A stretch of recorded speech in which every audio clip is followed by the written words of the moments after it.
បងប្អូនមុននេះមិញខ្ញុំទទួលបានព័ត៌មានមួយគឺអត់ល្អនោះទេដោយសារតែមានចៅបានឆក់កាបូបសង្សាររបស់គ្រីស្ទហើយដោយបងប្អូនដឹងស្រាប់ហើយថាគ្រីស្ទបានផ្សព្វផ្សាយពីប្រទេសកម្ពុជាផ្សព្វផ្សាយអំពីទេសចរផ្សព្វផ្សាយអំពីអ្វីដែលល្អរបស់កម្ពុជាយើងទៅកាន់ពិភពលោកច្រើនខ្លាំងមែនទែនអញ្ចឹងនៅក្នុងវីដេអូមួយនេះគឺខ្ញុំចង់បញ្ជាក់ជូនបងប្អូនថាម៉ោងហ្នឹងគ្រីស្ទហើយនឹងសង្សាររបស់គាត់ត្រូវបានចៅឆក់កាបូបលុយហើយនៅក្នុងកាបូបហ្នឹងគឺមានតាំងពី passport មានតាំងពី master card visa card និងឯកសារផ្សេងគឺឆក់ទៅទាំងអស់តែម្ដងអញ្ចឹងកន្លែងនេះខ្ញុំសូមសំណូមពរទៅកាន់បងសមត្ថកិច្ចបងជួយធ្វើយ៉ាងណាចាប់ជនដៃដល់ឬក៏ចោលនឹងឲ្យបានហើយបកគលនៅទ្រព្យសម្បត្តិទាំងអស់ជូនទៅគ្រីស្ទវិញដើម្បីយើងកសាងទំនុកចិត្តពីគាត់មកវិញហើយដោយបងប្អូនដឹងស្រាប់ហើយថាគាត់មានបណ្ដាញសង្គមធំណាស់គាត់ក៏ជាផ្នែកមួយដែលជួយឲ្យពិភពលោកឲ្យភ្ញៀវបរទេសដទៃទៀតបានស្គាល់កម្ពុជាហើយមកលេងកម្ពុជាផងដែរបើសិនជារូបភាពហ្នឹង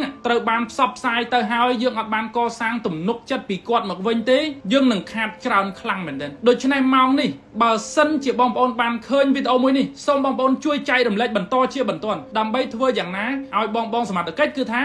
លោកចាត់វិធានការឬក៏ចាប់បាចោលនឹងឲ្យបានហើយយកទ្រព្យសម្បត្តិទាំងអស់ហ្នឹងកាបូបលុយក៏ដូចជាឯកសារផ្សេង passport និង visa card master card ហ្នឹងឲ្យទៅគ្រីស្ទវិញព្រោះម៉ោងនេះគ្រីស្ទហើយនឹងសង្សាររបស់គាត់មានការភ័យតក់ស្លុតខ្លាំងមែនទែនបងប្អូននេះមិនមែនជារឿងល្អទេហើយវានឹងប៉ះពាល់ដល់មុខមាត់ប្រទេសជាតិរបស់យើងព្រោះដោយសារអីបងប្អូននេះមិនមែនជាការឆក់មនុស្សធម្មតាទេគឺឆក់អ្នកដែលបង្កើតមាតិកាដ៏ល្បីមួយរូបទាំងនៅក្នុងប្រទេសកម្ពុជារបស់យើងក៏ដូចជានៅលើឆាកអន្តរជាតិចំណុចនេះគឺជាចំណុចរសើបចំណុចនេះគឺជាចំណុចបញ្ហាអញ្ចឹងកន្លែងនេះចំពោះទិសដៅដែលចោលឆក់ហ្នឹងខ្ញុំរំពឹងទុកថាបងអាជ្ញាធរបងសមត្ថកិច្ចនឹងមានការរឹតបន្តឹងកន្លែងហ្នឹងមួយកម្រិតបន្ថែមទៀតហើយខ្ញុំនៅតែសង្ឃឹមថាបងសមត្ថកិច្ចនឹងអាចចាប់ចោលខាងលើហើយប្រគល់សម្ភារៈលុយកាក់ឯកសារផ្សេងទៅកាន់គ្រីស្ទនិងសង្សាររបស់គាត់វិញបានអរគុណបងប្អូនជម្រាបលា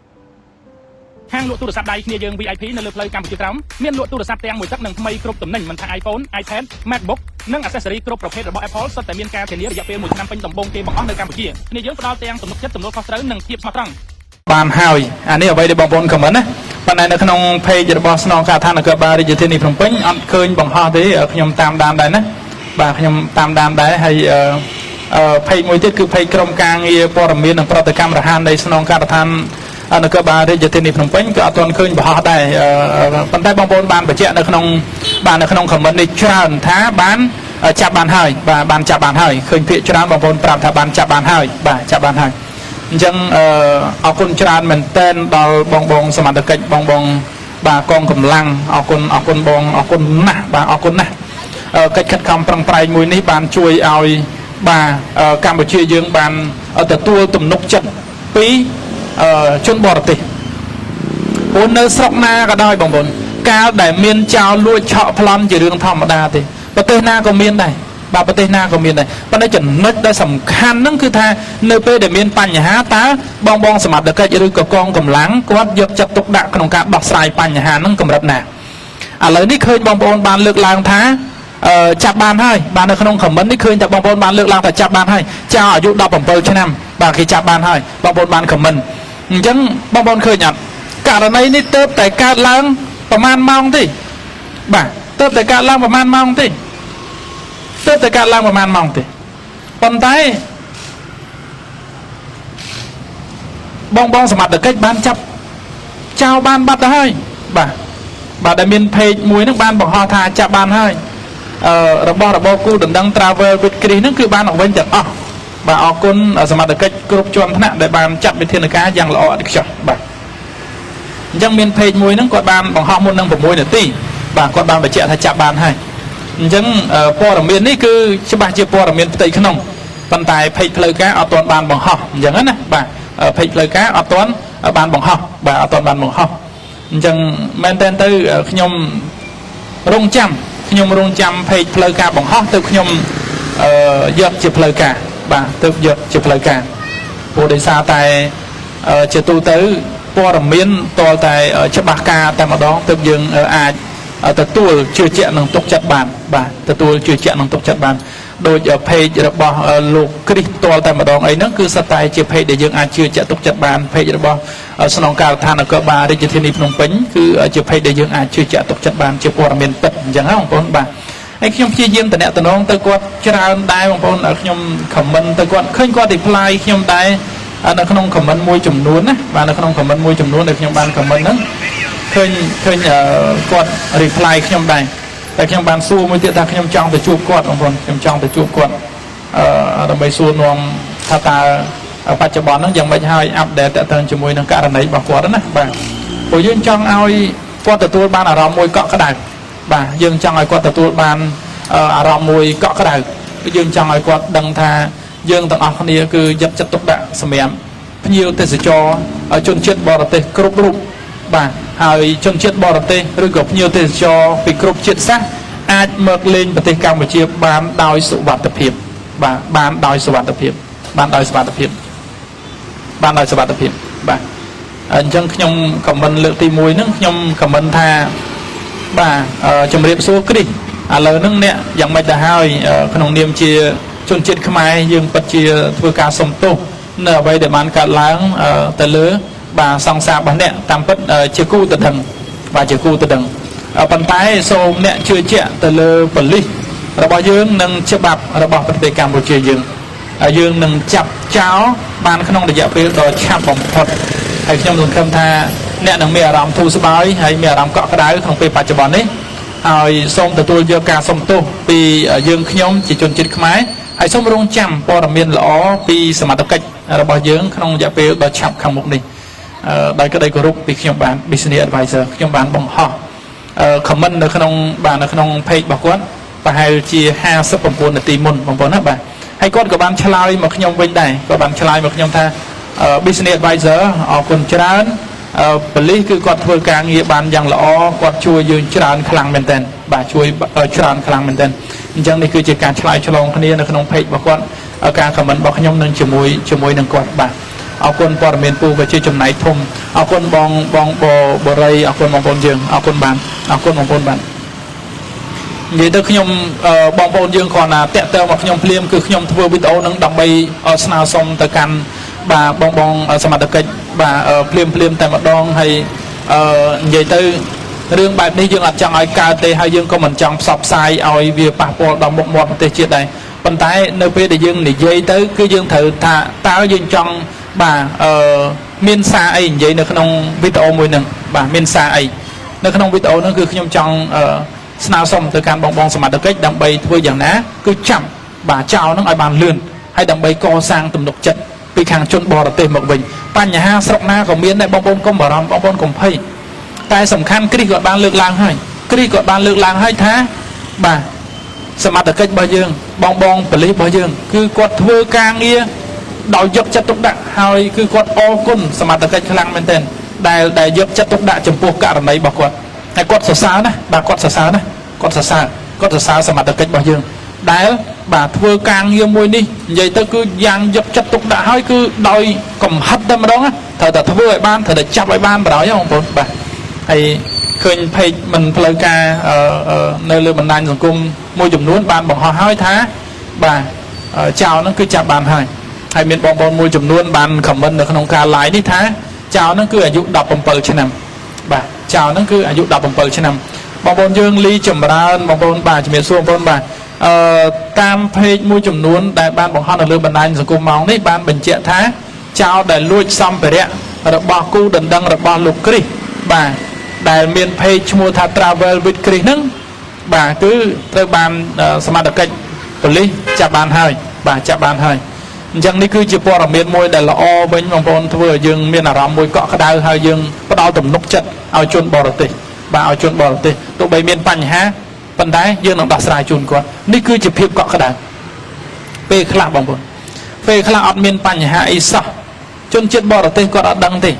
គាត់អត់ដឹងថាតើសមត្ថកិច្ចរបស់យើងមានសមត្ថភាពប៉ុណ្ណាគាត់អត់ដឹងថាតើសមត្ថកិច្ចរបស់យើងយកចិត្តទុកដាក់ចំពោះជនបរទេសប្រជាជនយើងស្រឡាញ់ជនបរទេសបាទរាក់ទាក់ជនបរទេសក៏ដូចជាយកចិត្តទុកដាក់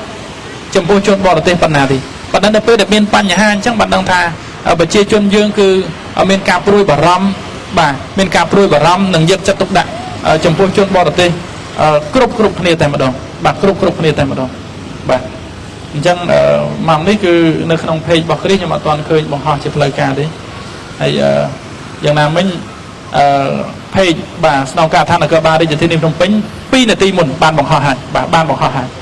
អញ្ចឹងគឺនេះpage ក្រុមការងារព័ត៌មានប្រតិកម្មរហ័សនៃស្នងការដ្ឋាននគរបាលរាជធានីភ្នំពេញហ្នឹងក៏បានបង្ហោះដែរ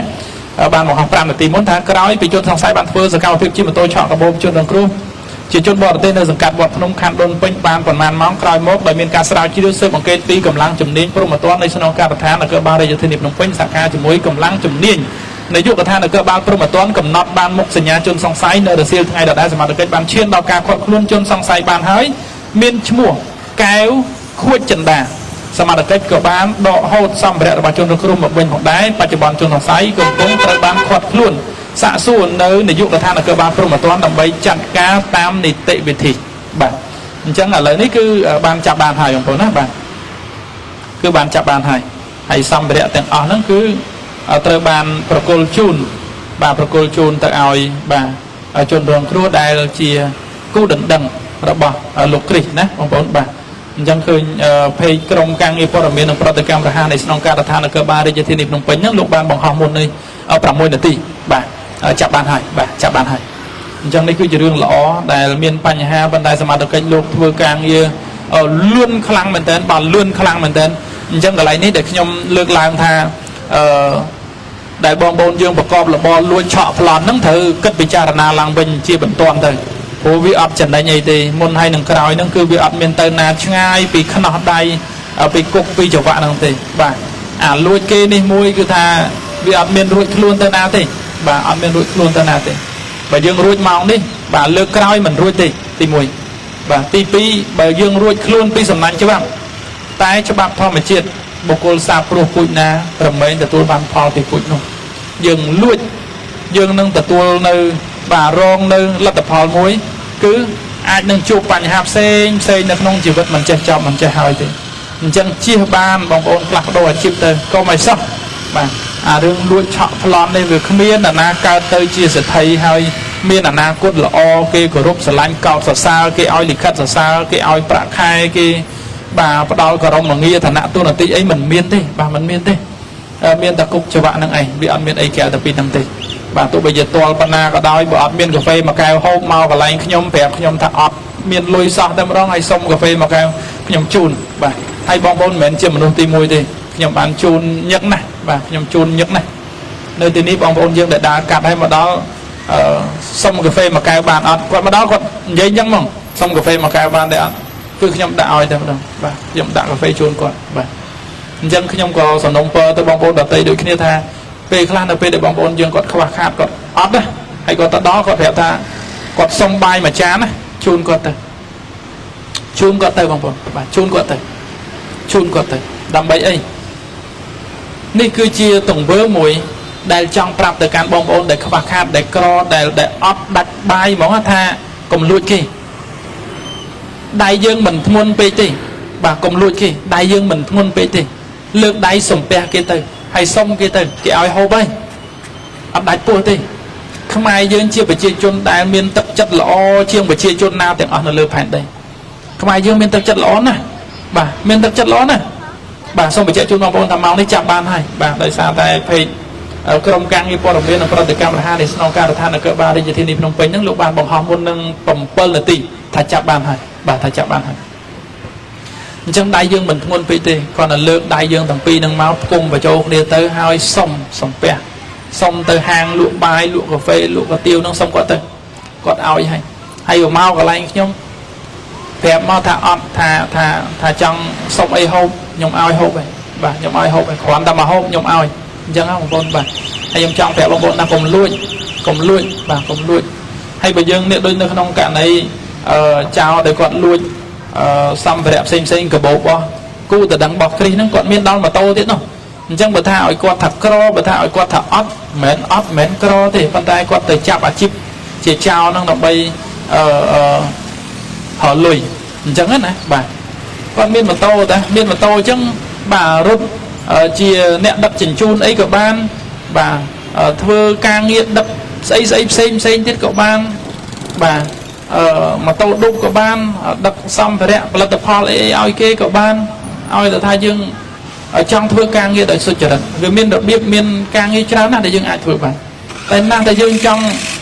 ធ្វើអាការងារមួយផ្លែតនឹងហើយដេកស៊ីចុកកន្លះខែមួយខែពីអាលុយលួចបាននឹងហើយអស់លុយលួចទៀតអញ្ចឹងណាតែខ្ញុំចង់ប្រាប់បងប្អូនថាជាទីបំផុតលទ្ធផលចុងក្រោយវាអត់បានអីទេបាទវាអត់បានអីទេវាជួបតែបញ្ហាទុកទោសមនិញទុកទោសនឹងអីបាទអញ្ចឹង